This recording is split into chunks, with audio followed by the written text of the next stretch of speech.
Olá, meu amorzinho, tudo bem? Como hoje é aniversário do Magriço, então eu resolvi ler e analisar uma crônica que Machado de Assis publicou na seção Bons Dias do jornal Gazeta de Notícias, justamente nessa mesma data, 19 de maio, mas de 1888. E que engraçado, parece até aquelas promoções de supermercado, no aniversário do Savenhago, quem ganha um presente é você, ou seja, graças a esse vídeo, né, a gente vai ter mais ou menos uma noção sobre o livro Bons Dias, que está sendo cobrado pela lista de livros da Unicamp. E além disso, a gente pode aumentar o seu repertório cultural, muito útil para redações como do Enem. Mas vamos à crônica, porque esse aqui é um professor sério, tá? Que não fica de gracinha, de enrolação. Alô, calma. Primeira coisa que você precisa lembrar é que a crônica é um gênero textual que aparece primeiro nos jornais. Ela se baseia nas notícias do jornal, ela se baseia no cotidiano apresentado no jornal, só que em cima você vai ter todo um trabalho de reflexão e de literatura. Por se basear nessa plataforma que é muito efêmera, passageira, porque quem é que vai ler o jornal da semana passada, do mês passado? Enfim, a crônica ela acaba também se tornando efêmera, só que algumas são tão boas, que acabam entrando aqui nesta forma de livro, né? Que é o caso da crônica que a gente vai ler hoje, que assumiu um aspecto narrativo. Para aqueles que não querem ficar ouvindo a crônica, mas querem ter contato direto com o texto, eu deixei aqui na descrição desse vídeo o link onde você pode ter acesso à crônica que vamos ler agora. 19 de maio de 1888. Bons dias. Era sempre assim que Machado começava a sua crônica nessa sessão, dando um bom dia ao seu leitor. Eu pertenço a uma família de profetas après coup, post facto, depois do gato morto, ou como o melhor nome tenha em holandês. Aqui já parece uma coisa bastante interessante no Machado, né? É a escolha do foco narrativo. Você vê que quem está contando a história é personagem, então tem um foco em primeira pessoa. Você vê aqui pelo uso de marcas de primeira pessoa. Eu pertenço. Só que atrás desta voz que está falando o texto, você tem o autor, que é o Machado, que está escondido. Então ele vai manipular esse foco narrativo, né, para você captar a crítica que o Machado está fazendo. Então o que aparece interessante? Primeiro aspecto, você vê que uma pessoa que mistura várias línguas, quer dizer, ele está passando uma imagem de que é uma pessoa muito culta, nós podemos até chamar de pedante, aquele cara que se acha. E é exatamente isso que eu gosto em muitos textos machadianos, como esse aqui. É a capacidade de dizer mais do que está aqui sendo dito, mais do que está ao pé da letra. Quer dizer, só nessa apresentaçãozinha você já percebe que carinha chato, que carinha exibido. O Machado fez uma coisa que você vai encontrar, por exemplo, Memórias Póstumas de Brás Cubas, que você vai encontrar, por exemplo, Dom Casmurro, que é o quê? Você vai perceber, eu não preciso criticar a elite. Não preciso. O que ele vai fazer? Ele deixa que o próprio membro da elite fale.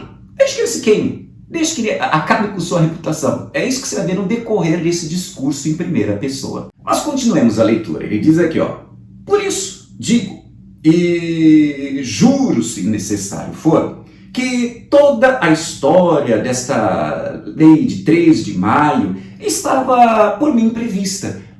Olha que interessante. Essa crônica está se baseando numa notícia que tinha acabado de acontecer, 13 de maio de 1888. Você se lembra? É a data da libertação dos escravos. Então, veja o que Machado vai veicular de crítica, né? Na voz deste, que agora vocês vão ver, é um escravista, um dono de escravo. Então, retomemos a crônica. Ele diz assim, por isso digo, e juro, se necessário for, que toda a história dessa lei de 13 de maio estava por mim prevista. O cara se acha, eu consegui prever essa lei, porque tanto que na segunda-feira, antes mesmo dos debates, tratei de alforrear. Alforrear quer dizer dar a carta de alforria, libertar um molecote. Um molecote é negro, né? Filho de escravos, né? Um molecote que tinha pessoa de uns seus 18 anos, mais ou menos. Olha aí aquele fator que eu acho interessante. Tem muito mais do que está escrito aqui.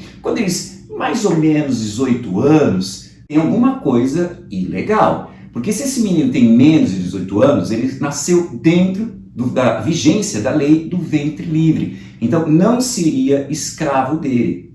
Agora, se ele tiver mais de 18 anos, significa, além de valer muito mais, é escravo dele. Então, nessa frase diz assim, se os 18 anos mais ou menos, percebe-se que tem alguma ilegalidade neste narrador. Mas prossigamos a crônica. Alforriá-lo era nada.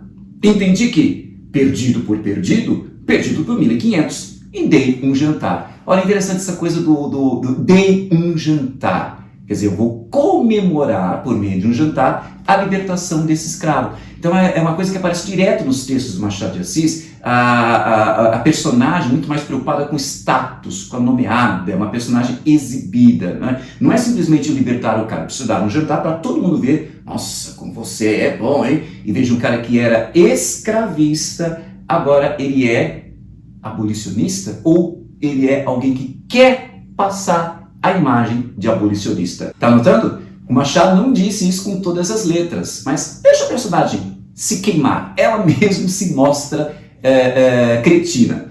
Continuemos, segundo parágrafo agora. Nesse jantar, que os meus amigos deram o nome de banquete, e, em falta de outro melhor, reuniam as 5 pessoas, conquanto, ainda que as notícias dissessem 33 anos de Cristo, no intuito de lhes dar um aspecto simbólico. No terceiro parágrafo acontece uma coisa interessante, mais uma vez aquele fator que eu acho muito legal no texto literário, que é dizer muito mais do que está sendo dito. Então ele fala aqui, ó, no golpe do meio, coup du milieu, mas eu prefiro usar a minha língua, olha o que aparece aqui. Primeiro, coup du milieu não quer dizer golpe do meio, quer dizer o brinde do meio, porque coup você pode traduzir como taça. Então você percebe que, ele quer passar a imagem de alguém sofisticado, quando não é, porque o francês ele não domina direito, ele traduziu errado. Segundo, ele quer passar a imagem de um nacionalista, então vou usar um termo em língua portuguesa, só que ele traduziu errado. Então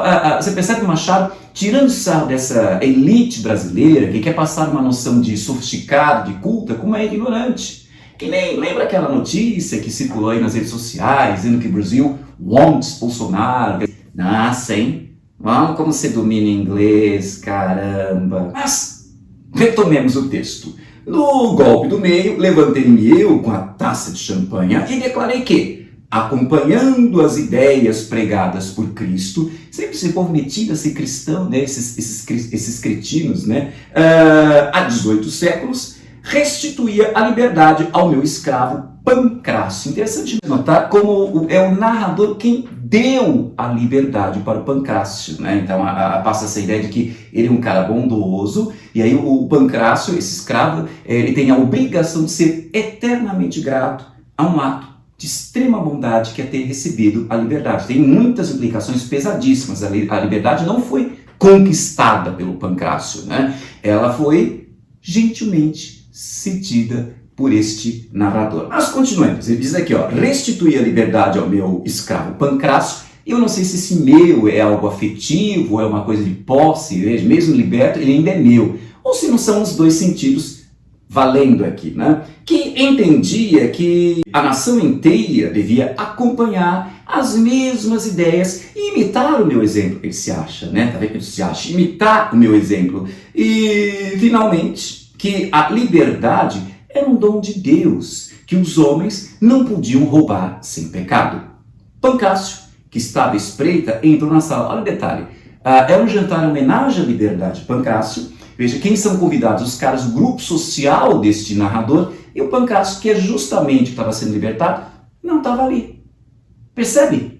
A distorção dos ideais abolicionistas aqui. O abolicionismo não estava preocupado com... que era o que estava acontecendo nessa época, o Machado critica isso. O abolicionismo não estava preocupado com a situação do escravo em si, e sim com o benefício ou o prejuízo que o proprietário estava tendo. Então era preocupação com a economia, não tanto com a situação de desigualdade, de humilhação, de maus tratos ao escravo. Mas retomemos o texto. Pancrácio, que estava à espreita, entrou na sala como um furacão e veio a abraçar-me os pés. Interessante esse gesto, né? Para mim é de uma extrema humilhação, de alguém que se mostra extremamente submisso, né? Porque ele vai abraçar os pés, não é abraço igual por igual, peito com peito, mas é abraçar os pés do seu Senhor. Quer dizer, liberto, ele continua submisso ao agora o seu ex-dono, seu ex-proprietário. Um dos meus amigos, creio que é ainda meu sobrinho, pegou a outra taça e pediu à ilustre assembleia que correspondesse ao ato que eu acabava de publicar, brindando ao primeiro dos cariocas. Ele deve ter adorado isso, eu sou o primeiro, mais importante dos cariocas. Ouvi cabisbaixo. Fiz outro discurso agradecendo e entreguei a carta ao molecote. Todos os lenços comovidos apanharam as lágrimas de admiração. Vou até repetir a frase para você perceber que ridícula que é essa linguagem, por causa do seu jeito extremamente empolado, extremamente sofisticado. É a ironia machadiana entrando em ação. Ele fala aqui, olha, todos os lenços comovidos apanharam as lágrimas de admiração.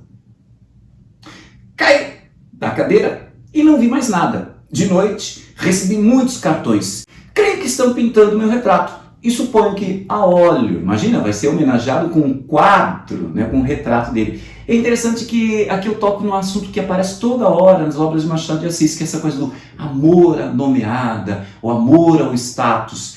Este narrador é mais um entre tantos medalhões, ou seja, aquela pessoa que é extremamente preocupada com a sua imagem, que aparece na galeria de personagens do Machado de Assis.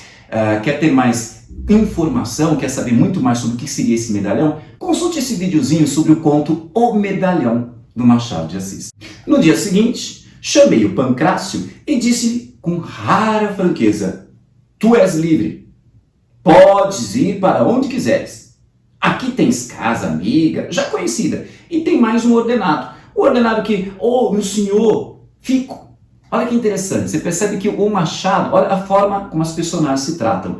Tu, para o padrão daquela época, é uma forma de intimidade. Como eu sou teu superior, mas a abolição não ia mostrar que os homens são todos iguais? Não, né? Veja que ele trata o Pancrácio como tu, isso indica uma falta, não há necessidade de eu te respeitar, então te trato pelo tu. Já o Pancrácio, ex-escravo, continua chamando de senhor. E outra coisa interessante é que o Machado ele capta a forma coloquial desse escravo, com o oralismo, né? Senhor. O narrador continua dizendo, né? Um ordenado, olha, eu vou pagar um ordenado pequeno, mas que há de crescer. Tudo cresce neste mundo. Tu cresceste imensamente. Quando nasceste, eras um pirralho deste tamanho. Hoje estás mais alto que eu.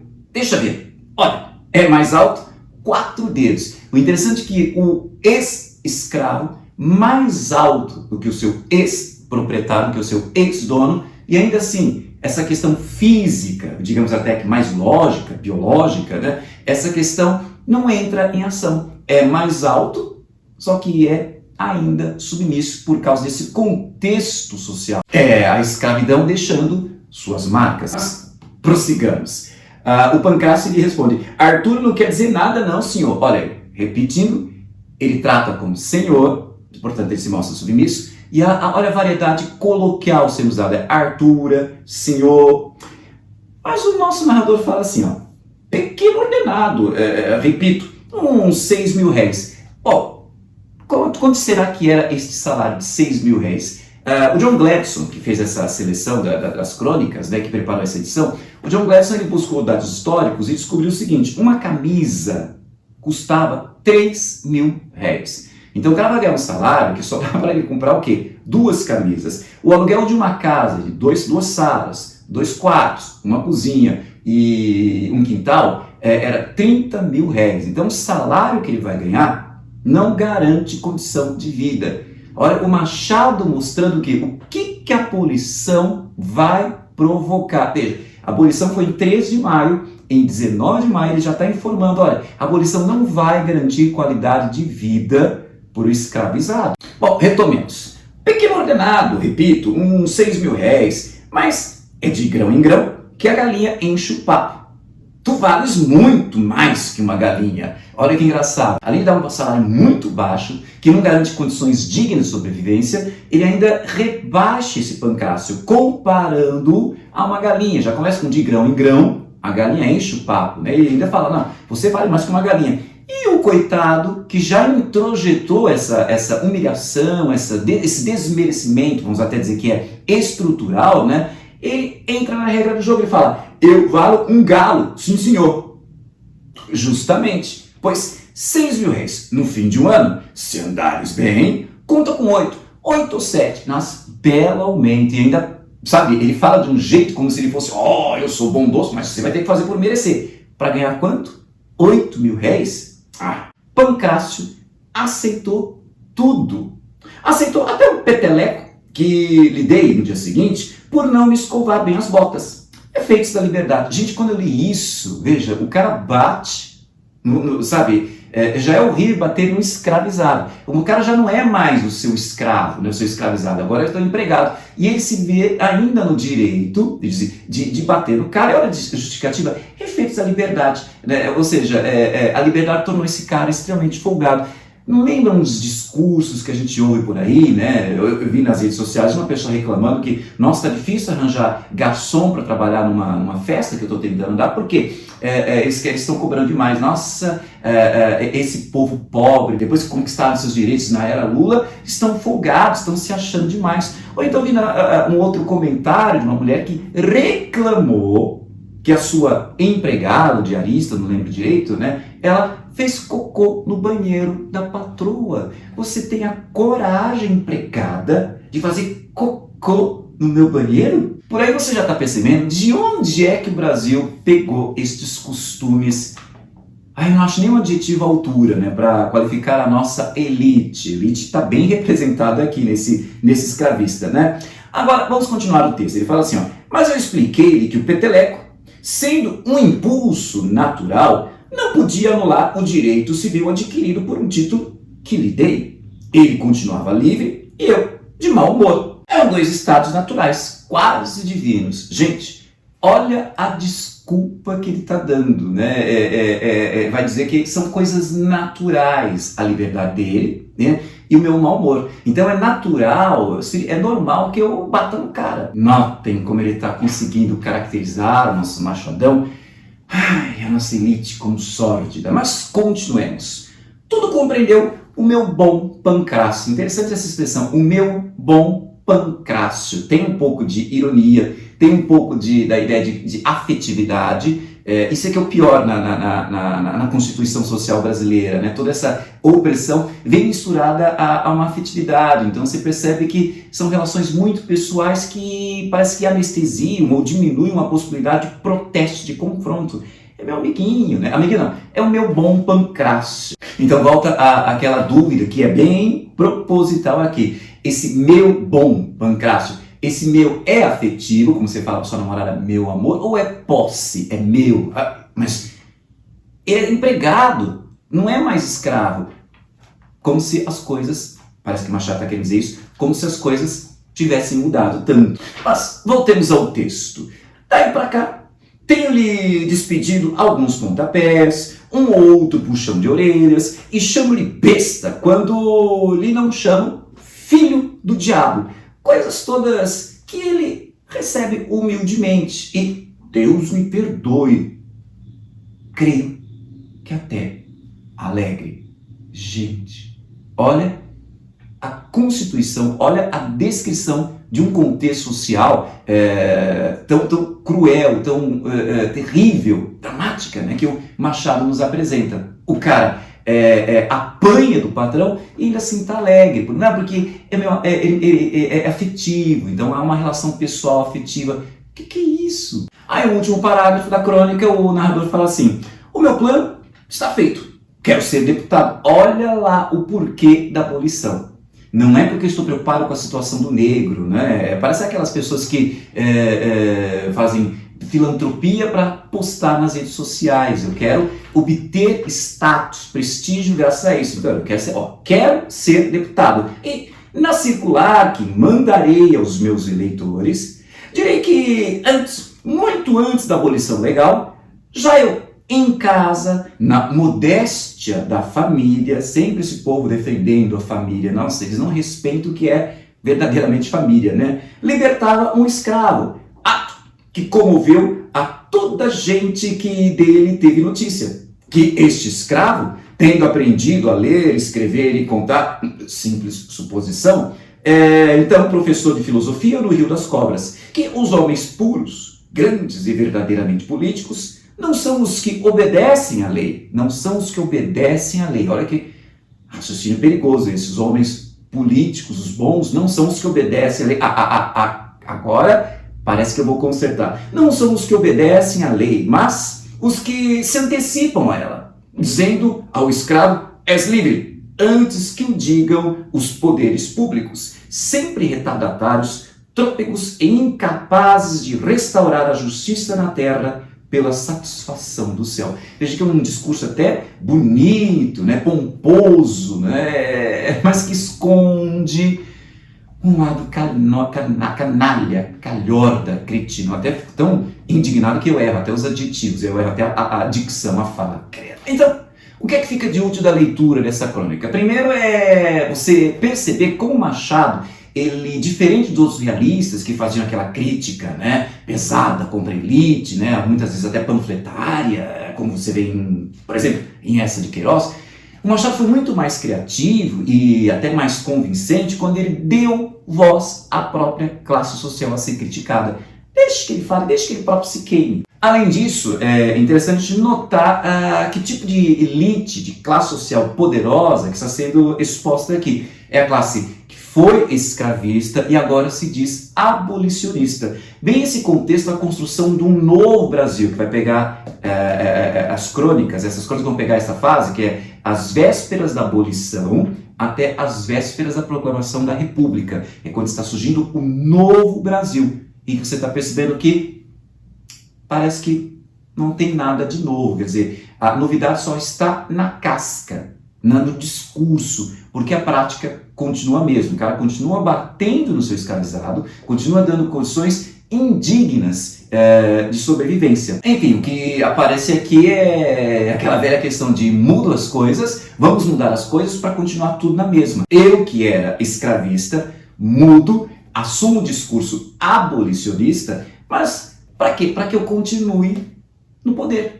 E quem sabe até saia beneficiado, né? Eu vou me tornar deputado, um medalhão. Agora, para entender um pouquinho melhor sobre esse contexto das Crônicas de Bons Dias, em que você insere essa de 19 de maio de 1888, veja esse videozinho que está aqui no nosso canal sobre o livrinho Bons Dias. Outra coisa interessante que a gente percebe nessa crônica tá ligada àquela velha discussão que sempre se faz, né? Sempre se joga na cara do Machado de Assis, né? Que ele, como afrodescendente, deu as costas às questões ligadas ao negro, ao escravizado. Você não vê no Machado de Assis um texto levantando a bandeira em prol do movimento abolicionista. Um pouco dessas discussões eu já tinha apresentado, já tinha levantado um outro vídeo aqui no canal, que é sobre o negro na literatura brasileira. Acho até que vale a pena você ver esse vídeo também em nome do incremento do seu repertório cultural.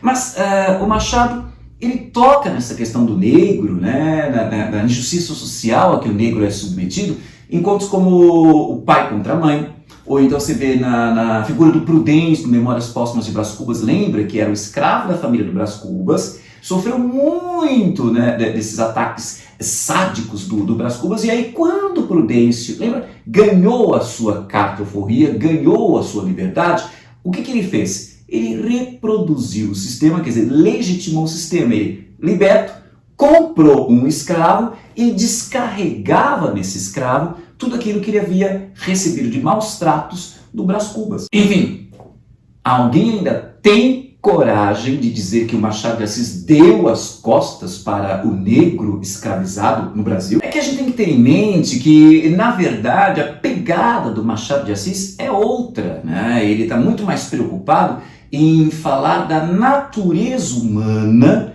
que leva a esse tipo de opressão. Ele quer exibir que ser humano é esse que pratica a escravidão. E tudo isso com um olhar irônico que muitas vezes chega ao sarcasmo e sutilmente, extremamente destruidor. Rola até um paradoxo aqui. Como é que você pode ser sutilmente, extremamente destruidor? É Machado. É Machado. Então, essas são ideias mínimas que eu queria que você tivesse em mente ao analisar não só essa crônica, que foi feita em 19 de maio, olha o dia do meu aniversário, mas para entender a dinâmica dos textos de Machado de Assis ao analisar a nossa sociedade escravista. Espero que o vídeo tenha sido útil. Se você gostou, curte aí, deixe o seu comentário aqui embaixo ou sua dúvida, né? E compartilhe esse vídeo nas suas redes sociais, porque conhecimento é para isso mesmo, é para ser compartilhado. E não se esqueça de se inscrever no nosso canal e de ativar o sininho para ficar sempre sabendo de nossas novidades. Um beijo e até a próxima.